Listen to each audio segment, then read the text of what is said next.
Hello dear students, today we will discuss the physical significance of wave function. So before going to that, first we will define wave function once again. So wave function can be defined as it is an essential element of a quantum mechanical system. By using it we can get any meaningful information about the system. So if you have a system, using this wave function you can get all the meaningful information of the system. It is denoted by psi of xt. So psi is the wave function which is defining in one dimension with respect to time. Now we will discuss the probability density. So what is probability density? The wave function is in itself complex. So this wave function is a complex function which can be given as psi is equals to a plus ib. Now, so its complex conjugate, if you want to write a complex conjugate of this function, you can write it as psi star. So how we can write complex conjugate of this function? We can write it like psi star is equals to a minus ib. Now, if you take the modulus of psi square, the wave function's modulus of psi square, if you take that, you can write it as psi into psi star, wave function and the complex conjugate of that function. You can write it as a plus ib into a minus ib. So when you multiply and simplify it, we will get it as a square plus b square, and which is real quantity. And the psi square is known as probability density. So dear students, the wave function is a complex function. It is psi is equals to a plus ib. But when you take the wave function and the complex conjugate of that function, and when you multiply it, you'll be getting a real quantity, and that is called as probability density. So we can say, or we can define this probability density as the probability of finding a particle at any point at a given time is proportional to psi square, modulus of psi square, that is equals to psi into psi star.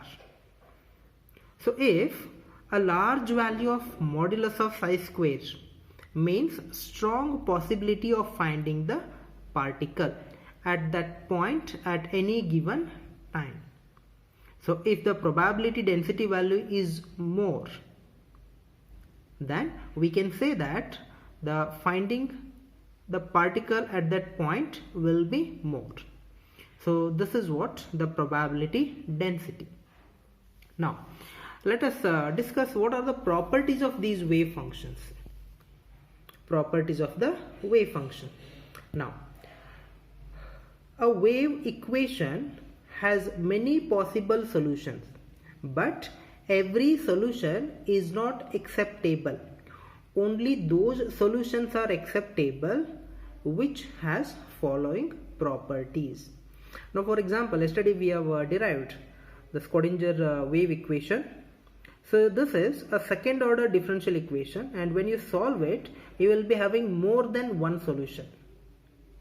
If you get more than one solution, all the solutions will not become our wave functions. So out of these two solutions, only one solution is going to be wave function, and that wave function has to follow these following properties. So the first property is psi of x and the first derivative, that is d psi by dx, must be finite everywhere. Now what it means, that we can define with the help of this graph. Now in this graph you can see f of x is a function which is dependent on x.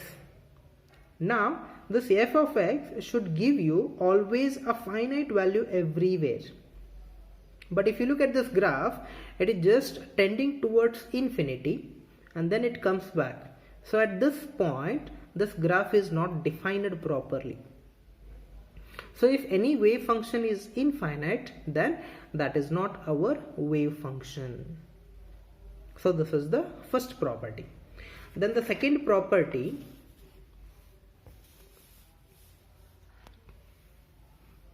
property 2, psi of x and d psi by dx must be single valued. Now in the graph you can see f of x is dependent on x, where the property of the graph is like this, and for given value it is showing you three values, f1, f2 and f3. For this point it is going f3, f2 and f1, which means for a given value it has three different values. So this is not our wave function. So psi of x and d psi by dx must be a single valued everywhere. Now the third property, psi of x and d psi by dx must be continuous. So in the graph you can see the graph is slightly discontinuous at this point x, which means it is not defined for this point. So if it is a discontinuous function, that is not our wave function.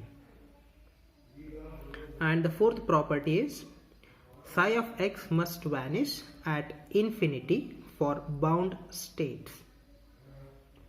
So the wave function which follows all these four properties are called as the correct wave functions. And the wave function that possesses these four properties are named in quantum mechanics as eigenvalues, and the energy eigenfunctions and the eigenenergy values.